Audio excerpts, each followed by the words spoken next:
በስመ አብ ወወልድ ወመንፈስ ቅዱስ አሃዱ አምላክ አሜን። ውድ የልዑል እግዚአብሔር ቤተሰቦች የእናታችን የእማምላክ የቅድስት ድንግል ማርያም የአስራት የቃል ኪዳን የመስቀል ስር ስጦታዎች እንዲሁም የጎህ ቲዩብ ቻናል ተከታታዮቻችን ከወዲሁ እንኳን ለገናናው መልአክ ለቅዱስ ሚካኤል ዓመታዊ ክብረ በዓል በሰላም በጤና በፍቅር አደረሰን አደረሳችሁ። ድርሳነ ሚካኤል ዘወርሃ ሰኔ። በስም በአካል በግብር ሶስት፣ በመለኮት በአገዛዝ በስልጣን በባህሪ በህልውና አንድ አምላክ በማለት በአብ በወልድ በመንፈስ ቅዱስ ስም አምነን ሰኔ በባተ በ12 ቀን የሚጸለይ የሚነበብ የቅዱስ ሚካኤልን ድርሳን እናገራለን። የመልአኩ ልመናው ረድኤቱ ከሁላችን ጋር ይኑር ለዘላለሙ አሜን።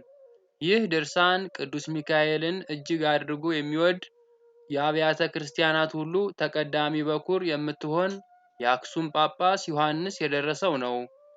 ኪልቅያ በምትባል ሀገር ሃይማኖቱ የጸና አስተራኒቆስ የሚባል አንድ ታላቅ መኮንን ነበረ። የሚስቱ ስም አፎሚያ ይባላል።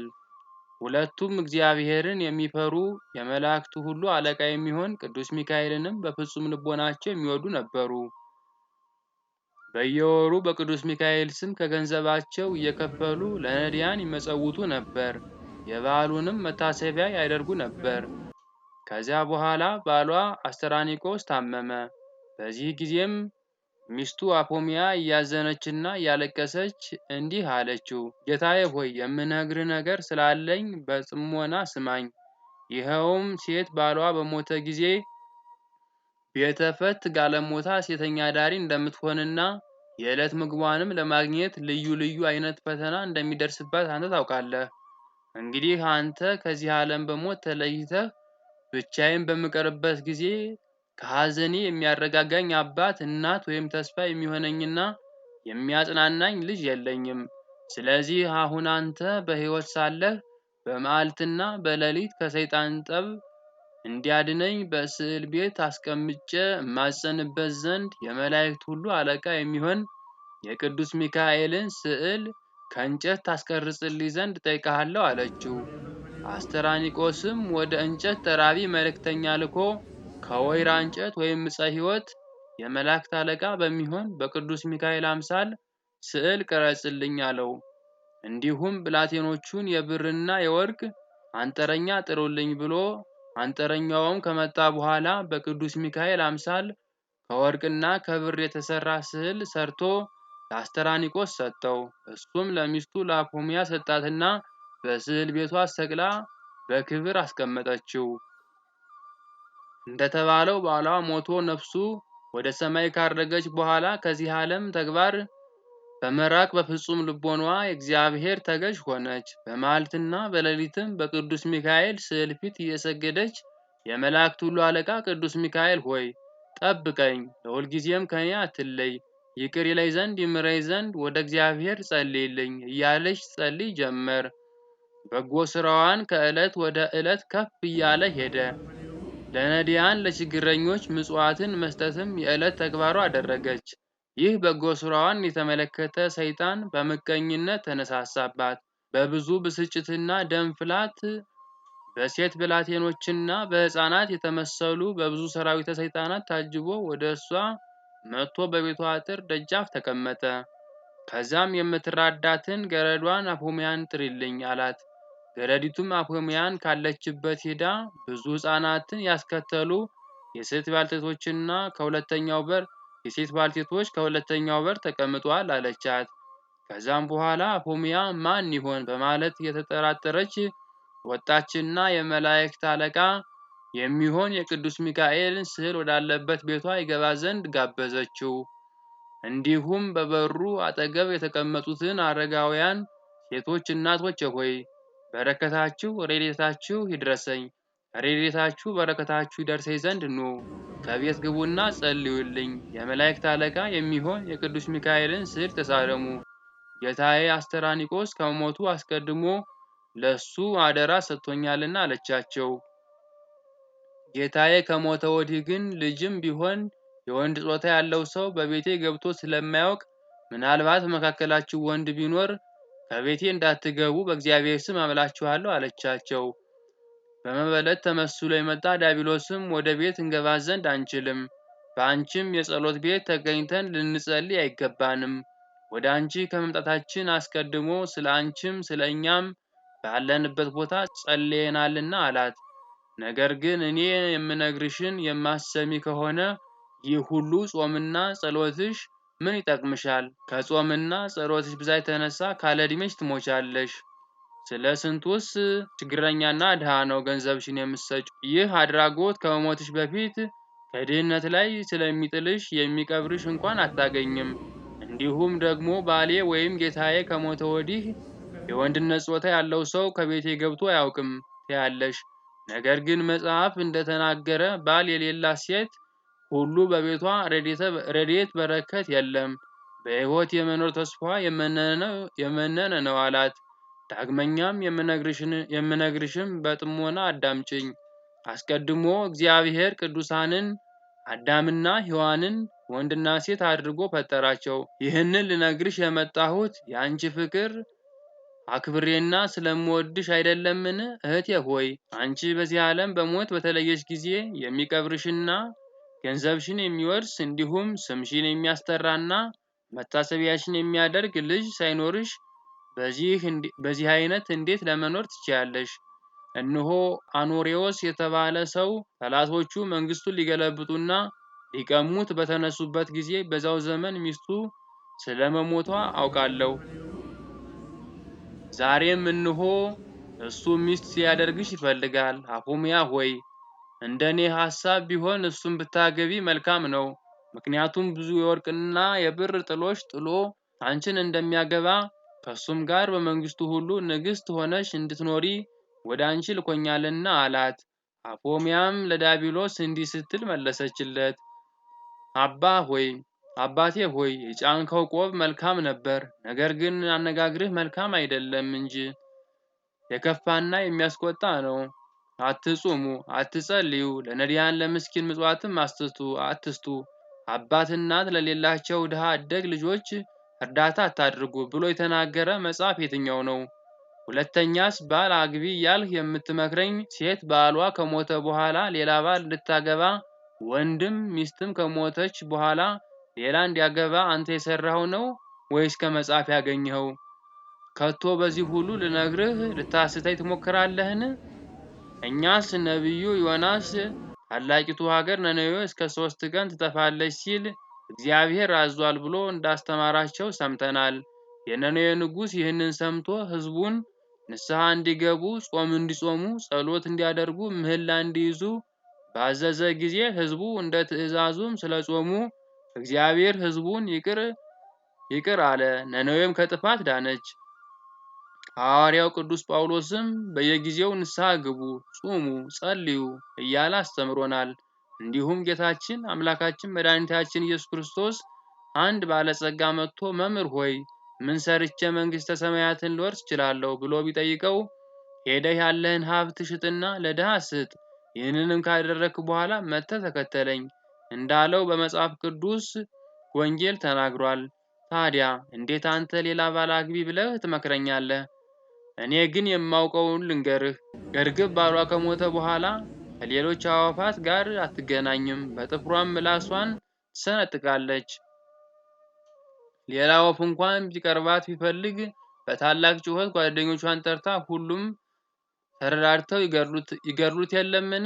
ስለምን አንተ 2 ባል አግቢ ትለኛለህ? ይህ ሥራ የአረማውያን እንጂ የክርስቲያኖች ሕግ አይደለምና።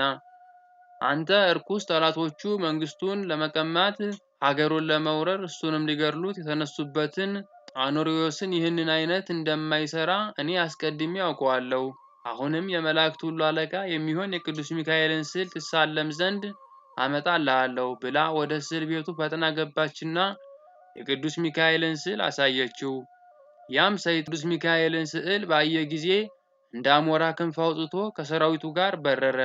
ነገር ግን መለስ ብሎ አፎምያ ሆይ አስትሽ ዘንድ መጥቼ ነበር፣ አንቺ ግን ድል ነሳሽኝ፣ ከወጥመዴም አመለጥሽ። ቢሆንም በቤትሽ ውስጥ ባለው በወርቅና በብር የተለበጠ በቅዱስ ሚካኤል የእንጨት ስዕል አትመኪ። በዓሉ የሚከበርበት እስከ ሰኔ 12 ቀን ድረስ አንዳች ነገር በላይሽ ላይ የማመጣ መሆኔን እንድታውቂልኝ ሲል አስፈራራት። በዚያን ጊዜ በእግዚአብሔር ዙፋን ፊት ለመስገድና እንዲሁም ለሰው ልጅና ስለ ወንዞች ውሃ ይቅርታን ይለምን ዘንድ ስለሚሄድ ወደ አንቺ ሊመጣ አይችልም። በዚያን ጊዜ በቤትሽ ውስጥ ያለውን ስዕል ከገጽ ምድር አጠፋዋለሁ። እስኪ ቅዱስ ሚካኤል የሚያደርገኝን አያለሁ አላት። አፎሚያም ተመልሰህ ብትመጣም የመላእክት አለቃ በሚሆን በቅዱስ ሚካኤል የጸሎት ኃይል አፍረህ ትመለሳለህ ብላ በጌታችን በመድኃኒታችን በኢየሱስ ክርስቶስ ትምህርተ መስቀል አምሳል በአራቱ ማዕዘን አማተበችበት። በዚያን ጊዜ ዲያብሎስ ኀፍረቱን ተከናንቦ ሄደ። እሷም በጾም በጸሎት በምጽዋት በጎ ስራዋን እያሰፋች ሄደች። ከዛም በኋላ ያ ሰይጣን የዓመቱ 10ኛ ወር በሚሆን በሰኔ 12 ቀን በቅዱስ ሚካኤል በዓሉ በሚከበርበት ዕለት በመላእክት አምሳል አስኬማ አክሊል አድርጎ በእጁ ትምህርተ መስቀል የሌለበት የወርቅ ዘንግ ይዞ በሌሊት ወደ እርሷ መጣ። ከዚያም ወደ ቤት ገብቶ አፎምያ ሆይ ሰላም ላንቺ ይሁን፣ እንዴት አለሽ? ዕጣንሽ፣ ጸሎትሽ፣ በጠቅላላ በጎ ምግባርሽ ሁሉ ወደ ሰማይ አድርጎ ከእግዚአብሔር ዙፋን ፊት ቀርቧል። ፈጣሪሽም ከመላእክቶቹ ሁሉ ጋር በጣም ተደስቷል። ከዚያም የተነሳ ለበጎ ስራሽ ባለ ዘመንሽ ሁሉ ጠብቅሽ ዘንድ ወደ አንቺ ልኮኛል አላት። አፎምያም አንተ ማነህ? ስምህ ማን ይባላል? አለችው። እሱም እኔ የመላእክት ሁሉ አለቃ የሚሆን ቅዱስ ሚካኤል ነኝ። ባለፈው ጊዜ ቅዱስ ሚካኤል በዓሉ በሚከበርበት ዕለት በሰኔ 12 ቀን ለሰውና ለእንስሳት ሁሉ ከእግዚአብሔር ዘንድ ምሕረትን ለመለመን ስለሚሄድ ወደ አንቺ አይመጣም ሲል ዲያብሎስ ሲናገርሽ ሰምቼ ነበርና፣ ስለዚህ እንዳይፈታተንሽና እንዳይበረታብሽ ስለ አንቺ ከሰማይ ወረድሁኝ። አሁንም ለእኔ ልትሰግጂ ይገባሻል። ሰማያውያን መላእክትን ወገኖችን በሰማይ ትቼ አንቺን ለማዳን ወደ አንቺ መጥቻለሁና አላት። አፎምያም አንተ ሚካኤል ከሆንህ በቤቴ ውስጥ እንዳለው እንደ ሚካኤል ስዕል በዘንግ ጫፍ ላይ ትምህርተ መስቀል ለምን የለበትም? አለችው። ዲያብሎስም እንደዚህ አይደለም፣ በቤት ውስጥ ያለ ስዕል በሚያመሰግኑበት ጊዜ ምልክት እንዲሆን ይደረጋል። በእኛ በመላእክት ዘንድ ግን ይህ አይነቱ ምልክት የለም አላት። ዳግመኛም አፎምያ ምድራዊ ንጉሥ ማዘጃ ጽፎ በሚያስተላልፍበት ጊዜ ማህተም ሳያትምበት ቢልከው የሚያምነው ወይም የሚቀበለው ሰው የለም። እንዲሁም መላእክት ከሰማይ በወረዱ ጊዜ በትረ መስቀል ያልያዘውም መልአክ ነው ብለው አያምኑትም ይንቁታል እንጂ አለችው። ይልቁንስ መልአክ ከሆንህ ትሳለመው ዘንድ የሚካኤልን ስዕል ላምጣልህ አለችው። በዚህም ጊዜ ዲያብሎስ ፊቱ ተለወጠ፣ በጨለማ የተሸፈነ ተራራ አከለ፣ ዓይኖቹም እንደ እሳት ቀሉ፣ አፉም ጨለማ እንደተመላ ታላቅ ጉድጓድ መሰለ። ከአፉም ሽታው እጅግ የከፋ ጭስ ይወጣ ነበር። ተቅበጠበጠ። ይገድላትም ዘንድ ዘሎ አነቃትና አንቺ አፎምያ እንዴት ይህንን ያህል ፈተና ታመጪብኛለሽ? እንግዲህስ ከአንቺ ጋር እሞታለሁ እንጂ አልተውሽም አላት። በዚህን ጊዜ በታላቅ ቃል ወደ ቅዱስ ሚካኤል እንዲህ ስትል ጮኸች። አቤቱ የመላእክት አለቃ የምትሆን ሚካኤል ሆይ ፈጥነህ ድረስና ከኔ ከአዳም ልጆች ሁሉ ጠላት አድነኝ አለችው። የመላእክት አለቃ ቅዱስ ሚካኤልም ያድናት ዘንድ ብርሃን ለብሶ ብርሃን ተጎናጽፎ ከሰማይ ወረደ። ብርሃኑም በቤቱ ሁሉ መላ። ከዛም ዲያብሎስ በያዘው በትረ መስቀል በመታው ጊዜ በመሬት ላይ ዘረጋው። ዲያብሎስም ቅዱስ ሚካኤልን እግዚአብሔር የሰጠኝ ዘመኔን ሳልፈጽም እንዳታጠፋኝ በእግዚአብሔር ስም አምልሃለሁ አለው። ከዛሬ ጀምሮ ስምህ ከሚጠራበት ስዕል ካለበት ቦታ ሁሉ ፈጽሞ አልደርስም። የመላእክት አለቃ ቅዱስ ሚካኤል ሆይ ቀድሞም ከሰማይ ያወረድኸኝ፣ ከክብር ያዋረድኸኝ፣ ከሹመቴ የሻርከኝ አንተ ነህ። አሁንም ይቅርታ አድርግልኝ እያለ ለመነው። በዛም ጊዜ ቅዱስ ሚካኤል ዲያብሎስን አሳፍሮ አዋርዶ ለቀቀው። ወደ አፎምያም መለስ ብሎ ንዕድ ክብርት የሆንሽ የእግዚአብሔር ታማኝ አገልጋዩ አፎምያ ሆይ ጸሎትሽ፣ ምጽዋትሽ፣ በጎ ስራሽ ሁሉ ወደ ሰማይ አድርጓል። ከእግዚአብሔር ዙፋን ፊት ቀርቧል። አሁንም ሄደሽ ከቤተ ክርስቲያን ገብተሽ ጸሎት አድርሽ፣ በዛሬው ቀን ነፍስሽ ከስጋሽ ትለያለሽና ብሎ ነገራት። መላእክትም ሁሉ ወደ አንቺ መጥተው ነፍስሽን ወደ መንግሥተ ሰማያት ያሳርጋሉ፣ ከባልሽ ከአስተራኒቆስ ነፍስ ጋራም ለዘላለም በዛ አርፋ ትኖራለች አላት። ከዚህም በኋላ አፎምያ እያየችው ቅዱስ ሚካኤል ወደ ሰማይ አረገ። እሷም ንጹህ ልብስ ለብሳ ወደ ቤተ ክርስቲያን ሄደችና የክርስቶስን ሥጋና ደም ተቀበለች። ከዛም ከጳጳሱ ዘንድ ቀረበችና አባቴ ሆይ በዛሬው ቀን ወደ ቤቴ መጥተህ ቤቴን ባርክልኝ፣ ቀሳውስትንና ዲያቆናትንም መዘምራኑንም አስከትለህ ና እና ስለኔ ጸልይልኝ አለችው። ብላቴኖቿንም ያለችኝን ገንዘብ ሁሉ አቅርቡልኝና ነዳያንንም በመንገድ ያገኛችሁትን ሁሉንም ጥሩልኝ አለቻቸው። እንዳሳሰበቻቸውም ጳጳሱና ቀሳውስቱ ዲያቆናቱንም ሌሎችንም የቤተ ክርስቲያን አገልጋዮችን ሁሉ መጥተው በቤቷ ከተሰበሰቡ በኋላ ያላትን ሁሉ ገንዘብ በጳጳሱ እጅ ለነዳያን መጽውታ በሰላም ወደ ቤታቸው ይገቡ ዘንድ አሰናበተቻቸው። ጳጳሱና ካህናቱን ወደ አዳራሽ አስገብታቸው ጳጳሱን በወርቅ ወንበር አስቀመጠቻቸው። ካህናቱንም በጳጳሱ ግራና ቀኝ በብር ወንበር አስቀመጠቻቸው። ለጳጳሱም ስለ ክብሩ ከእግሩ በታች የአበባ ምንጣፍ አስነጠፈችላቸው። ከዛም በኋላ በመካከላቸው ቆመችና እጇን ወደ ሰማይ በመዘርጋት መምህራን እንዳስተማሯት በሀገሯ ቋንቋ ወደ እግዚአብሔር ትጸልይ ጀመር። ጳጳሱንም አባቴ ሆይ የንስሐ ጸሎት ስጠኝ ብላ ልብሷን በመሬት ላይ ያነጠፈችና ተንበረከከች። ከዛም ጳጳሱን ገንዘቤ ሁሉ በአንተ አማካኝነት ለእኔና ለባሌ ለአስተራኒቆስ ለስማችን መታሰቢያ ይሆን ዘንድ ለነዳያን መጽውትልኝ አለችው። በዛን ጊዜ እንግዲህ የሚካኤልን ስዕል አምጣልኝ አለችና ካመጣላት በኋላ ተሳለመችና በፊቷ ላይ እንዳስቀመጠችው ያ ስዕል በፊቷ ላይ ተነስቶ እንዳሞራ በሮ የመላእክት ሁሉ አለቃ የሚሆን በቅዱስ ሚካኤል ቤተ ክርስቲያን ገብቶ በቤተ መቅደሱ መካከል መስቀያ ተሰቀለ። ከዚህም በኋላ ይህ ስዕል ለምልሞ መልካም ፍሬ አፍርቶ ስለተገኘ በዛ ሀገር ታላቅ ደስታ ሆነ። በሀገሩም ሁሉ ድውያን፣ ሕሙማን፣ ርኩሳን፣ አጋንንት ያደረባቸው ቅጠሉን ቆርጠው በውሃ በታጠቡ ጊዜ ከደዌያቸው ይፈወሱ ነበር። ይህም እስካሁን ድረስ ይደረጋል። በዛም ሀገር የመላእክት አለቃ ስለሚሆን በቅዱስ ሚካኤል ስም ብዙ ታላላቅ ታምራት ተደርገዋል። እንዲሁ የመላእክት አለቃ የሚሆን የቅዱስ ሚካኤል በረከት ንዕድ ክብርት የምትሆን የአፎምያ ጸሎት ከሁላችን ጋር ይሁን ለዘላለሙ አሜን። ከጽንፍ እስከ ጽንፍ የሚበር ንስረ አርያም ንዑድ ክቡር የሚሆን ቅዱስ ሚካኤል ያደረገው ታምር ይህ ነው። ወዳጁ ከኔ ከወልደ ትንሣኤ ጋር የጸሎቱ ኃይል ከሲኦል ረግረግ ያውጣው። በዚህም የሚመጣውም ዓለም ከክፉ ነገር ሁሉ ይጠብቀው። እርጉም ከሚሆን ከተኩላ አፍ ያድነው። ተንኮለኛ ከሚሆን ከሰይጣን ወጥመድ ይሰውረው ለዘላለሙ አሜን። ቆጵሮስ በምትባል ደሴት እግዚአብሔርን የሚፈራ የመላእክት አለቃ በሚሆን በቅዱስ ሚካኤል ጸሎት የሚተማመን አንድ ክርስቲያን ሰው ነበረ። ከዕለታት አንድ ቀን ክቡር በሚሆን በቅዱስ ሚካኤል ስም ቤተ ክርስቲያን መስራት ይገባኛል ሲል በልቡ አሰበና ፈጽሞ የምታምር ቤተ ክርስቲያን ሰራ። ሰርቶም ከጨረሰ በኋላ በልዩ ልዩ ጌጥ አስጌጣት። ከዚህም በኋላ በቅዱስ ሚካኤል ስም የሰራትን ቤተ ክርስቲያን ይባርኩለትና ያከብሩለት ዘንድ ወደ ኤጲስቆጶሱና ካህናቱ መልእክት ላከ። ለቤተ ክርስቲያኑ ማስመረቂያ ብዙ ድግስ ደግሶ ታላቅ በዓልን አደረገ። ከዚህም ካህናቱ፣ ዲያቆናቱ፣ ምዕመናኑም ሁሉ የቅዱስ ሚካኤልን ቤተ ክርስቲያን በሚከበርበት ቀን በቤተ ክርስቲያኑ ተሰብስበው ከቆሙ በኋላ ኤጲስቆጶሱ እንደ ሕጉ የቅዳሴ ጸሎት ጀመረ።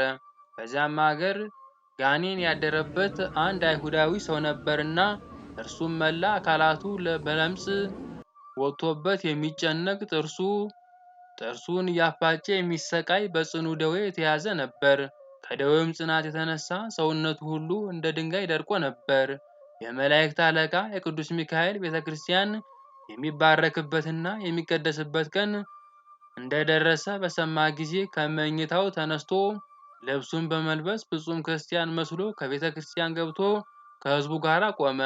ኤጲስቆጶሱም ቅዳሴ ቤተክርስቲያኑን በፈጸሙ ጊዜ የተቀደሰበትን ቅዳሴ ጠበል በቤተክርስቲያኑ ዙሪያ ግድግዳውን ሁሉ ሲረጭ ያ አይሁዳዊ በቆራጥ ልብና በጽኑ ሃይማኖት ቅዳሴ ጸበሉን ተቀብሎ ራሱን ረጨ፣ ሰውነቱንም ታጠበበት። የመላእክት አለቃ ከሚሆን ከቅዱስ ሚካኤል ስዕል ፊት የሚያበራ የቀንዲል ዘይትም ወስዶ እንዲህ እያለ ተቀባ። አቤቱ ጌታዬ ቅዱስ ሚካኤል ሆይ ከዚህ ከጽኑ ደዌ ፈጥነህ ፈውሰኝ፣ ከዚህም ከክፉ ለምጽ በሽታም አድነኝ። ከዚህ ሁሉ በሽታዬ ብታድነኝ ለቤተ ክርስቲያንህ ምንም ምን ያልተቀላቀለበት ንጹሕ የ20 ወቄት ወርቅ እሰጣለሁ። በጌታችን በኢየሱስ ክርስቶስ ስም ተጠምቄ ፍጹም ክርስቲያን ሆናለሁ። የወልደ እግዚአብሔርን ሰው መሆን አምናለሁ። ስለ አዳምና ሔዋን ስለ ልጆቹም ሲል ከዳዊት ወገን ከተወለደች ከእመቤታችን ከስጋዋ ስጋ ከነፍሷም ነፍስ ነስቶ መወለዱን በትክክል ተቀብዬ አምናለሁ። የሕይወት ዘመኔ ሁሉ ለቤተ ክርስቲያን ሳገለግል እኖራለሁኝ አለ። ይህንንም ከተናገረ በኋላ እንቅልፍ አለውና በዛው በቅዱስ ሚካኤል ቤተ ክርስቲያን ውስጥ ተኝቶ አደረ። ከእንቅልፉም በነቃ ጊዜ ሰውነቱ ሁሉ በሙሉ ጤንነት ላይ ሆኖ ከለምጹ ተፈውሶ ከበሽታውም ድኖ አገኘው። ከዚህም በኋላ በታላቅ ደስታ እግዚአብሔርንና ቅዱስ ሚካኤልን እያመሰገነ ወደ ቤቱ ገባ። ያም አስቀድሞ ያስጨነቀው የነበረው ጋኔን ከሱ ተለይቶ ወጣ። በሰውነቱ ላይ ይታይ የነበረ ለምጽ ጠፋ። ፈጽሞ ከሰውነቱ ላይ አንዳችም የበሽታ አይነት የቀረ ስላልነበረ ፍጹም ጤነኛ ሆነ። ያም አይሁዳዊ ከጽኑ ደዌው ፈጽሞ በዳነ ጊዜ ለቅዱስ ሚካኤል ቤተ ክርስቲያን እሰጣለሁ ብሎ ቃል የገባውን ያንን 20 ወቄት ንጹሕ ወርቅ ሰጠ። ከዛም ጊዜ ፈጥኖ ወደ ኤጲስቆጶሱ ዘንድ ሄደና ቅዱስ ሚካኤል ያደረገለትን ታምር ሁሉ ነገረው። ከለምጹ እንዳዳነውና ካደረበት ጋኔን እንዴት እንዳላቀቀውም አስረዳው። ከዚህም ኤጲስቆጶሱን አባቴ ሆይ ከዛሬ ጀምሮ ክርስቲያን ሆን ዘንድ እፈቅዳለሁኝ። ስለዚህ አጥምቀኝና ከቅዱሳን ማህበር አንድ አድርገኝ ደምረኝ እያለ ለመነው። ኤጲስቆጶሱም እሺ ብሎ ከተሰበሰቡ ከዘመዶቹ ጋር አጠመቀውና ክርስቲያን አደረገው። ከዚህም በኋላ የአይሁዳዊ ሰው በቀናች በጸናች ሃይማኖት ጸንቶ በበጎ ስራው ተጠምዶ የቅዱስ ሚካኤልን ቤተ ክርስቲያን ለማገልገል ወሰነ። እንዲሁም በጨለማ ለነበሩ ሰዎች ብርሃን ወጣላቸው፣ በድንቁርና በቀቢጸ ተስፋ ለነበሩ ሰዎች እውቀት ተገለጸላቸው፣ በክህደት በኃጢአት ለነበሩ ንስሐ ተሰራላቸው፣ ሃይማኖት ተሰጣቸው ተብሎ በነቢይ እንደተነገረ ቅዱስ ሚካኤል ቀድሞ ከነበረበት ጨለማ ወደ ብርሃን እንዴት እንደመለሰውና ያደረገለትን ተአምር ሁሉ ለሕዝብ ሲነግር ኖረ። እንግዲህ ይህ አይሁዳዊ ከሚያሰቃየው ጋኔን ከሚያስጨንቀው ሕማም ኃጢአት ድኖ አዳኝ የሚሆን የክርስቶስን ብርሃን እንደበራለትና የይቅርታ ቸርነት መልእክተኛ የሚሆን በቅዱስ ሚካኤል ጸሎትና ልመና ከአረማዊነት ወደ አማኒነት እንደመለሰው አይነ ልቦናውንም አብርቶ የሥላሴን አንድነት ሦስትነት ለማወቅ እንዳስቻለው የወንጌል ልጆች የምንሆን እኛንም በስዕለቱ በአማላጅነቱ አይለየን፣ በከንቱ እንዳንጠፋ ከሰይጣን ወጥመድ ያድነን፣ ከሰራዊቱ ሁሉ ጋራ በቸርነቱ ይመግበን። ሰውን ከሚያስቱ ሰራዊተ ሳጥናኤል አይተው ይሸሹ ዘንድ ሰይፈ ረድኤቱ ከወገናችን አይራቅ። ቅሚያን የተመሉ ወላዲያን ሐሰት ሐሳውያን መሲሖች ከሆኑ ጥልቀቱ ከማይገኝ የተንኮላቸው ባህር እንዳንሰጥም ይጠብቀን። ከወጥመዳቸው እንዳንገባ በክንፈ ረድኤቱ ይሰውረን። ከዚህም ሁሉ ቸርነቱ መጋረጃ ይሰውረን ዘንድ ሁልጊዜ እየመጣ ይጎብኘን። ከቀድሞ ጀምሮ ቂም በቀል የሌለበት ምሕረቱ አማላጅ ነውና ኃይለ ጸሎቱ አማላጅነቱ ከወልደ ትንሣኤ እንዲሁም ከሕዝበ ክርስቲያኖች ጋር ከክፉ ነገር ሁሉ ይጠብቀው ዘንድ ለዘላለሙ አሜን። በአብ በወልድ በመንፈስ ቅዱስ ስም በማመን በባህሪ በህልውና አንድ አምላክ ብለን አምነን ሰኔ በባተ በ12 ቀን የመላእክት አለቃ የሚሆን የቅዱስ ሚካኤል የበዓሉ መታሰቢያ እንዲከበር እናገራለን። ልመናው አማላጅነቱ ከሁላችን ጋር ይኑር ለዘላለሙ አሜን። የሚከበርበትም ምክንያት እንዲህ ነው። እስክንድሪያ በምትባል ሀገር አክልኡ በጥራ የተባለች የግብፅ ንጉሥ ልጅ ዙሃል በሚባል ኮከብ ስም ያሰራችው ታላቅ ቤተ ጣዖት አዳራሽ ነበርና በየዓመቱ ሰኔ በባተ በ12 ቀን ሕዝቡ ተሰብስቦ ታላቅ በዓል ያደርጉ ነበር። በዛም አዳራሽ ውስጥ በዛ ሀገር በሚኖሩ ሰዎች ዘንድ የሚፈራና የሚከበር ስሙ ዙሃል የሚባል የብረት ጣዖት ነበረ። በዓሉ በሚከበርበት ዕለት ብዙ ፍሪዳ ይታረድ ነበር። አባ እለ እስክንድሮስ የተባለ እስከተሾመበት ድረስ ለዚያ ጣዖት ክብር እየሰጡ በዓል እያደረጉ ለብዙ ዘመን ቆዩ። ይኸውም የ300 ዓመተ ምህረት ተፈጽሞ የ4ኛው ምዕተ ዓመት መካከል ላይ ነበር። አባ እለእስክንድሮስ በእስክንድርያ ሀገር ሊቀ ጵጵስና በተሾመ ጊዜ ያንን ጣዖት ይሰብረው ዘንድ ወዶ ሳለ በሀገሪቱ ያሉ አንድ ወግ አጥባቂዎችና አድርሃያን ከለከሉት። ነገር ግን ቁስጥንጥኖስ ጻድቅ በነገሰ ጊዜ ክርስትና ሃይማኖት ስለተስፋፋች አባ እለእስክንድሮስ ዳግመኛ ይህንን ጣዖት ሊሰብር ተነሳሳ። አሁንም እዛው ሰዎች የዚህን የጣዖት በዓል ስናከብር የብዙ ጊዜ ልምድ አለንና አትሰብረው ሲሉ ከለከሉት። እነሆ ይህ ጣዖት እያለ ከእናንተ በፊት 18 ሊቃነ ጳጳሳት ነበሩ።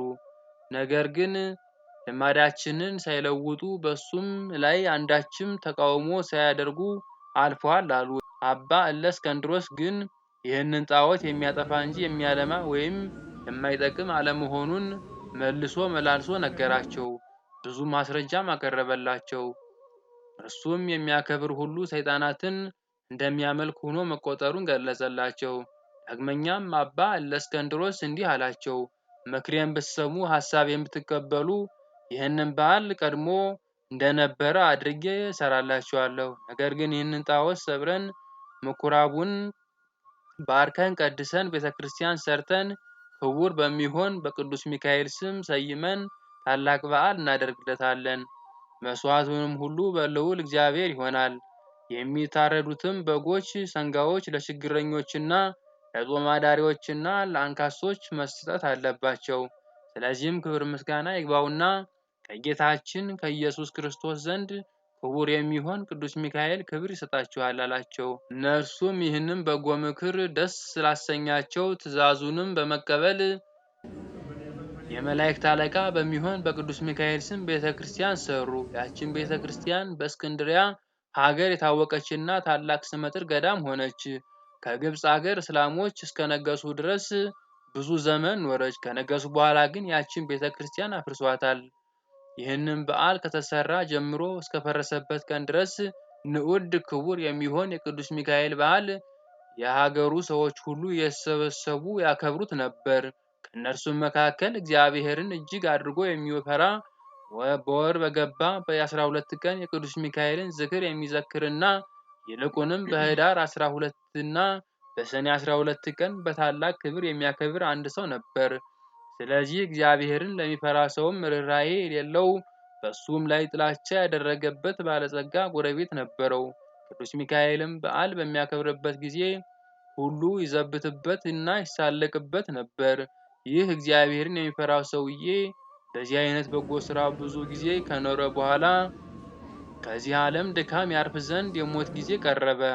ሚስቱም ጠርቶ በጎ ስራ ከመስራት ለድሃ ከመመጽወት ቸል አትበይ፣ የቅዱስ ሚካኤልንም በዓል በየወሩ በማክበር አትቦዝኝ፣ ይልቁንም ኅዳር 12 እና ሰኔ 12 ቀን ከፍ ባለ ስነ ስርዓት እንድታከብሪ አደራልሻለሁኝ አላት። በሚሞትበትም ጊዜ ሚስቱ ጸንሳ ነበር። ይህም ሰው በሰላም አረፈና ፍጹም መንግሥተ ሰማያትን ወረሰ። ከዚህም በኋላ ሚስቱ የመውለጇ ጊዜ ተቃርቦ ነበርና ምጥ ይዟት በታላቅ ጭንቅ ላይ እንዳለች አንተ የእግዚአብሔር መልአክ ሆይ በእኔ ላይ ይቅርታን አውርድ፣ ከዚህ ከደረሰብኝ ጭንቅ ይገላግለኝ ዘንድ ስለ እኔ እግዚአብሔርን ለምንልኝ፣ አንተ እግዚአብሔር ዘንድ ታላቅ ባለሟልነት ሰጥቷልና እያለች ለመነች። ይህንን በምትልበት ጊዜ ያለችበት ቤት በብርሃን ተመላ፣ ከጭንቋም ዳነችና መልኩ በጣም ያማረ ልጅ ወለደች። እግዚአብሔር መልእክተኛ ቅዱስ ሚካኤልም ከሰማይ ወርዶ ያንን ሕፃን ባረከውና ቸርነት ርኅራኄ የሌለው የዚህ ዓለም ባለጸጋ ገንዘብ ሀብትና ብርና ሀብት እርሻውንም ሁሉ ይህ ሕፃን እንዲወርስ እግዚአብሔር አዟል አለ። ያን ጊዜ ያ ባለጸጋ በሴትዮ ቤት መስኮት አጠገብ ሆኖ ሁኔታውን ሁሉ ይመለከት ነበርና ይህንን ነገር በሰማ ጊዜ ልቡ በታላቅ ሐዘን ተነካ። ሕፃኑንም የሚገድልበትን ምክንያት ይፈልግ ጀመር። ነገር ግን እግዚአብሔር በቅዱስ ሚካኤል ጸሎት ብላቴናውን ከክፉ ነገር ሁሉ ይጠብቀው ነበር።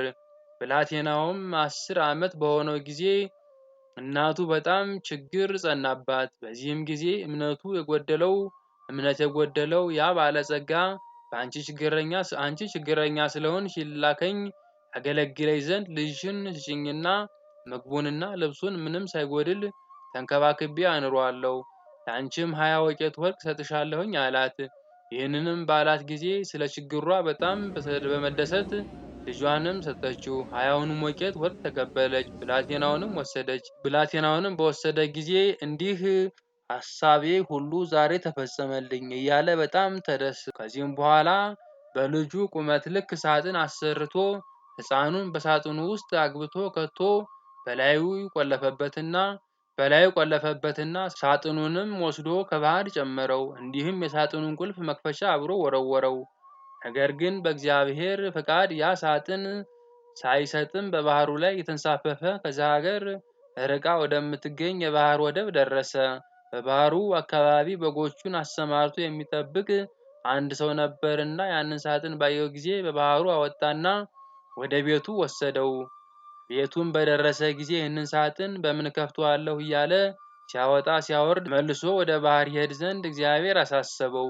በሄደም ጊዜ አንድ ዓሣ የሚያጠምድ ሰው አገኘ። ያ በግ ጠባቂ ዓሣ አጥማጁን በእኔ ስም መረብህን ወደ ባህር ጣልና የተሰገረውን ዓሣ ለእኔ ይሆን ዘንድ ዋጋውን ግን እከፍልሃለሁ አለው። ዓሣ አስጋሪውም እንደተነጋገሩት መረቡን ከባህር ቢጥል ታላቅ ዓሣ ተያዘና ለሰውየው ሰጥቶት ዋጋውን ተቀበለ። እርሱም ያን ዓሣ ከቤተሰቦቹ ጋር ጠብሶ ይበላ ዘንድ በተቻኰለ ወደ ቤቱ ሄደና የዓሣውን ሆድ ሲሰነጥቀው የዚያን የሳጥኑን ቁልፍ መክፈቻ አገኘው።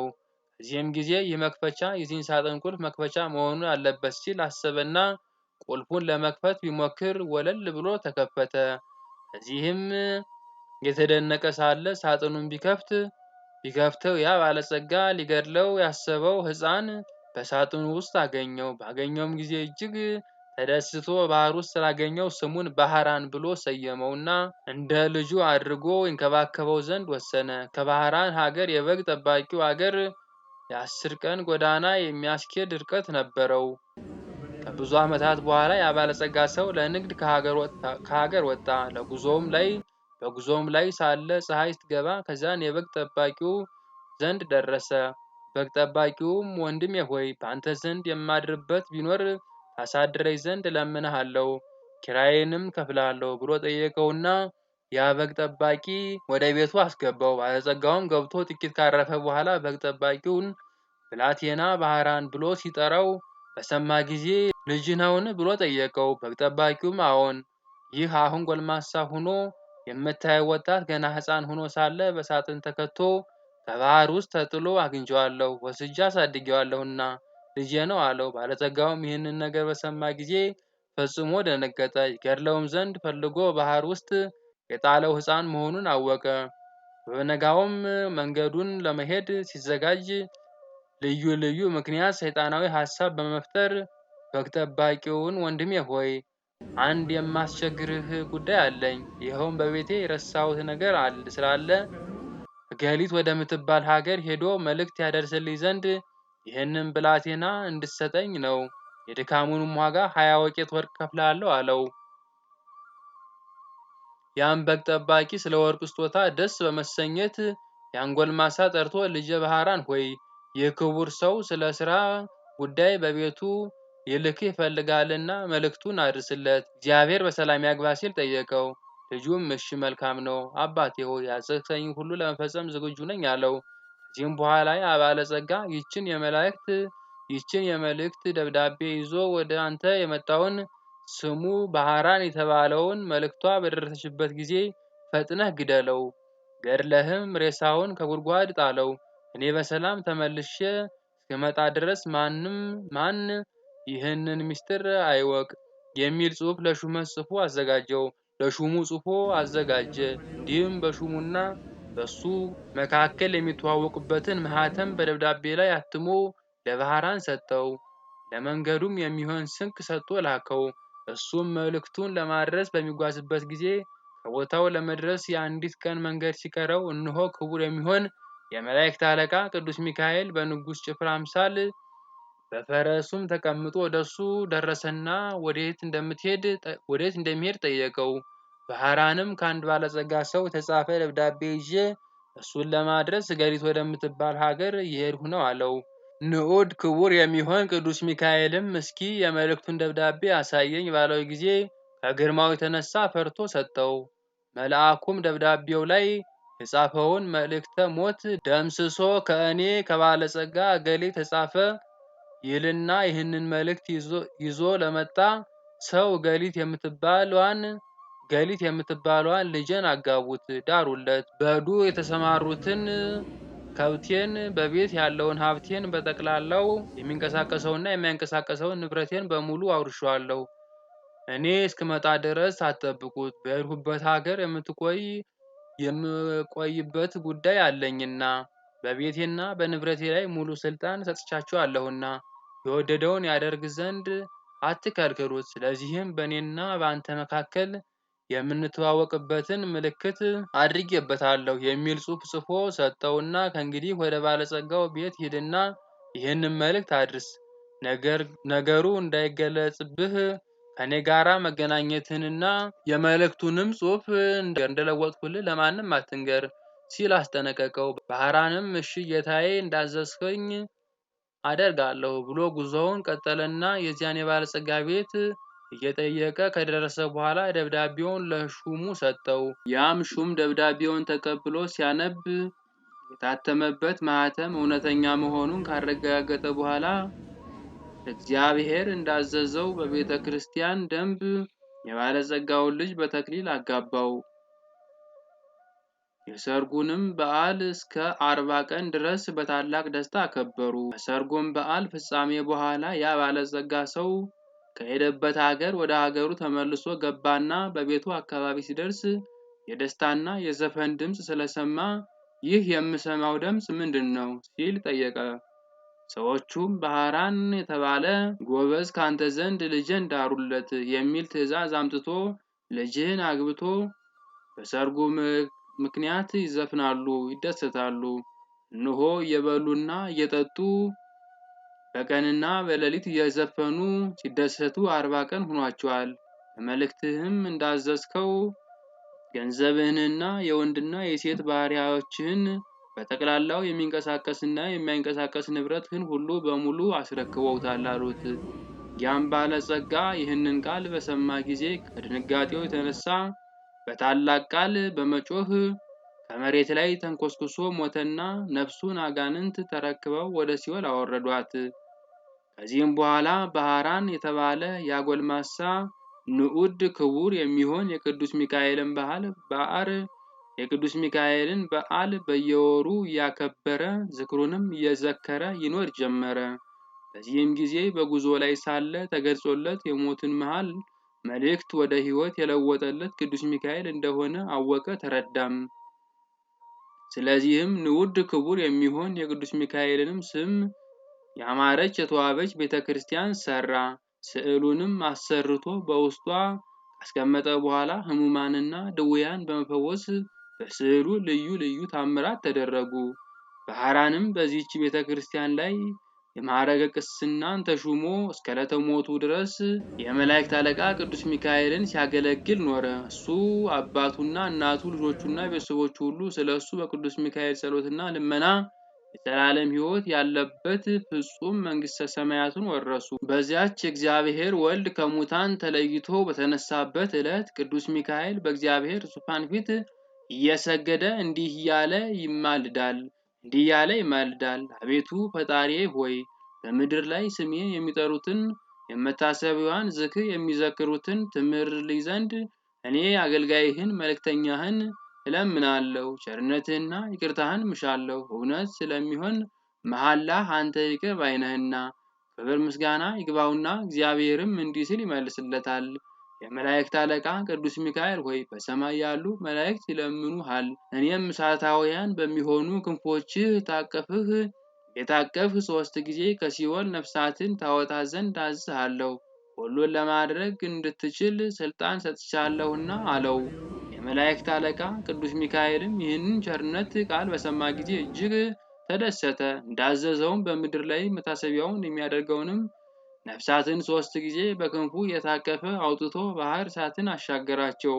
የእኒህንም ነፍሳት ቁጥራቸው እጅግ የበዛ ስለሆነ እግዚአብሔር በቀር ቁጥራቸውን የሚያውቅ የለም። ወንድሞቼ ሆይ እንግዲህ ንዑድ ክቡር የሚሆን የቅዱስ ሚካኤልን በዓል በተቻለን መጠን ከማክበር አንቆጠብ። ክብር ምስጋና ይግባውና ጌታችን መድኃኒታችን ኢየሱስ ክርስቶስ በቅዱስ ወንጌል እንደተናገረው ቀዝቃዛ ውሃ እንኳን ለተጠማ የሚያጠጣ ሁሉ ዋጋው አይጣምና። አሁንም የእግዚአብሔር ቸርነት እንለምን። የመላእክት አለቃ በቅዱስ ሚካኤልም አማላጅነት ከሰይጣን ወጥመድ እንዲያድነን ተጠቅጣቀ ሕማማትንም ከኛ ያርቅልን ዘንድ የምድርንም ፍሬ ሁሉ እንዲያበዛልንና በጎ ሥራ ለመስራት የሚያስችል ኃይል ይሰጠን ዘንድ እንዲሁም ኃጢአታችንን ያስተሰርይልንና ከኛ ወገን የሞቱትንም ነፍሳቸውን በበጎ እረፍት ያሳርፍልን ዘንድ የወጡትንም ሁሉ በሰላም ይመልስልን ዘንድ አባቶቻችንና ወንድሞቻችንን በሰላም ወደ ቤታቸው ይመልሳቸው ዘንድ በመካከላችንም ፍቅርን መስርቶ በጸናች ሃይማኖት ያጸናን ዘንድ በቀናች ሃይማኖት እስከ ዓለም ፍጻሜ ያጸናን ዘንድ ቅዱስ ፈቃዱ ይሁንልን። ንዑድ ክቡር የሚሆን የመላእክት ሁሉ አለቃ ቅዱስ ሚካኤል ያደረገው ታምር ሊቆጥሩት የማይቻል ብዙ ስለሆነ በእኛ ላይ ኃይለ ረድኤቱ አድሮብን ይኑር እስከ ዘላለሙ ድረስ አሜን። በአብ በወልድ በመንፈስ ቅዱስ ስም አምነን በባህሪ በህልውና አንድ አምላክ ብለን ክብር ምስጋና ይግባውና በዛሬው ዕለት እግዚአብሔር ቅዱስ ሚካኤልን በወገኖቹ በመላእክት ሁሉ ላይ ክብርና ከገናንነቱ ጋራ እንደሾመው እንናገራለን። ንዑድ ክቡር የሚሆን የመላእክት አለቃ የቅዱስ ሚካኤል ታምራቱ ብዙ ነውና ስለዚህ የቤተ ክርስቲያን ሊቃውንት የቅዱስ ሚካኤልን በዓል በየወሩ በ12 ቀን እናከብር ዘንድ አዘውናል። ጸሎቱና በረከቱ ከኛ ጋር ይኑር ለዘላለሙ አሜን። በቸርነቱ ላይ ለሰው ታዛዥ ለሆነውና በይቅርባይነቱ ለታወቀው መልአክ ለቅዱስ ሚካኤል ሰላም እላለሁ። አስቀድሞ እግዚአብሔር ወደ ሰማይ ማዕረግ በዚህ መልአክ የመለከት ድምፅ መነፋት እንደሆነ ዳግመኛም የሚመጣበት ጊዜ እንዲሁ ይሆናል። ዳግመኛም ዛሬ ዕለት ንዑድ ክብርት የምትሆን አፎሚያ ዕረፍቷ ቀን እንደሆነ እንናገራለን። ይህችም ቅድስት አፎሚያ የተባለች ሴት አንድ እግዚአብሔርን የሚፈራ አስተራኒቆስ የተባለ ሰው ሚስት ናት። ይኸውም ሰውየው ምጽዋትን የሚሰራ 3 በዓላቶችን በየወሩ የሚያከብር እኒህም በዓላት የመላእክት አለቃ የሚሆን የቅዱስ ሚካኤልን በዓል በወር በገባ በ12 ቀን፣ የእመቤታችን የቅድስት ድንግል ማርያም በዓል በየወሩ በ21 ቀን፣ የጌታችን የኢየሱስ ክርስቶስን የልደቱን መታሰቢያ በዓል በወር በ29 ቀን ሲያከብርና መታሰቢያውንም ሲያደርግ ይኖር ነበር። ይህንም ሰው የሚሞትበት ቀን በደረሰ ጊዜ በሕይወቱ ሳለ የሚያደርገው ምጽዋት እንዳታስቀር አዘዛት። ይልቁንም እኒህን 3ቱን መታሰቢያ በዓላትን ዝክር እንዳታስታጉል አደራ አላት። እሷም በቤቷ ሁሉ አኑራ ከሰይጣን ፈተና ትከላከልበት ዘንድ የቅዱስ ሚካኤልን ስዕል ሰርቶ እንዲሰጣት ባሏን ጠየቀችውና አሰርቶ ሰጣት። ባሏም ከዚህ ዓለም ሞት በተለየ ጊዜ አስቀድሞ እሱ ከሚያደርገው በጎ ሥራ አንዳችም ሳታስታጉል ትሰራ ጀመር። ሰይጣንም ይህንን በተመለከተ ጊዜ በቅንዓት ተነሳባት። በመበለት መነኮሳይት ተመስሎ እየመጣ ስለ አንቺ በጣም ነው የማዝነው እያለ ሊያግባባት ሞከረ። አሁንም እድሜሽ ወደ እርጅና ከመግባቱ በፊትና ገንዘብሽንም ከማለቁ አስቀድሞ ባል አግብተሽ ልጅ ትወልጂ ዘንድ እመክርሻለሁ አላት። ቀጥሎም ባልሽ እንደሆነ መንግሥተ ሰማያትን ወርሷል፣ ምጽዋትን አይፈልግም ባላት ጊዜ እሷም ከእንግዲህ ከሌላ ወንድ ጋር ላልገናኝ ለእግዚአብሔር የመሐላ ቃሌንም ሰጥቻለሁና አላደርገውም ስትል መለሰችለት። እርግቦችና ቁራዎች እንኳን ባላቸው ከሞተ ሌላ ባል አያውቁም። ባሪያ እግዚአብሔር የተፈጠሩ ሰዎችማ ይህንን ማድረግ እንዴት ይገባቸዋል አለችው። ነገሩንም እንዳልተቀበለችው ባየ ጊዜ መልኩን ለውጦ ዛሬ በይቻለኝ በሌላ ቀን መጥቼ ሐሳቤን እንድትቀበኝ አደርጋለሁ ሲል በታላቅ ቃል ጮሆ እሷንም ቅዱስ ሚካኤልን ስዕል አወጣችና ከዛን ድምጥማጡን አጠፋችው። ከዚህም በኋላ በሰኔ 12 ቀን እንደ ልማዷ ለማክበር ስትዘጋጅ ሳለ ዳግመኛም ያ ሰይጣን በመልአክ አምሳል ተመስሎ መጣና ሰላም ላንቺ ይሁን፣ ቸር አለሽ፣ እኔ የመላእክት ሁሉ አለቃ ቅዱስ ሚካኤል ነኝ። እነሆ ገንዘብሽን በምጽዋት ማባከንሽ ትተሽ ከምዕመናን ወገን ለአንዱ ሚስት ትሆኚ ዘንድ እግዚአብሔር ወደ አንቺ ልኮኛል። በዚህም ላይ ያለ ባል የምትኖር ሴት መቅዘፊያ የሌላት ወይም